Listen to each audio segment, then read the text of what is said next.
জীবন নদীর মতোই ধীরগতিতে বয়ে চলে, কখনো শান্ত, কখনো উত্তাল। পদ্মার পাড়ে ছোট্ট গ্রাম বকুলপুর। গ্রামের শেষ প্রান্তে এক কুঁড়ে ঘরে থাকে কাদের মিয়া ও তার পরিবার। নদী তাদের আশীর্বাদ, আবার কখনো অভিশাপ। কাদের মিয়ার দিন কাটে নদীতে মাছ ধরে। সংসারে অভাব থাকলেও হাসিমুখেই কাটে দিন। কিন্তু প্রতি বর্ষায় পদ্মার রুদ্র রূপ তার বুকে ভয় জাগায়। গত বছরই পাশের বাড়িগুলো নদীতে তলিয়ে গেছে। এবার কি তাদের পালা? একদিন গভীর রাতে প্রচণ্ড বৃষ্টি হলো।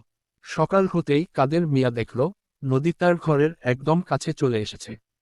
আতঙ্ক ছড়িয়ে পড়ল গ্রামে। সবাই ঘরবাড়ি ছেড়ে নিরাপদ স্থানে চলে যাচ্ছে। কিন্তু কাদের যাবে কোথায়? সে তো এই গাঙের সন্তান। সন্ধ্যার দিকে মাটির ঘরের পেছনে দিকটা ভেঙে পড়ল। স্ত্রী আর ছেলে মেয়েদের নিয়ে কাদের বেরিয়ে এল। সামনের দিকে তাকিয়ে দেখল, সবকিছু ধীরে ধীরে গিলে খাচ্ছে নদী।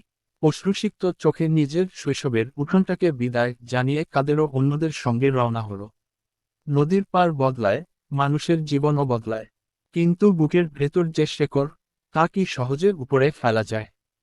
কাদের জানে না সে কোথায় যাবে, তবে একদিন আবার কোনো গাঙের পাড়েই ঘর বাঁধবে। নতুন করে শুরু করবে জীবন।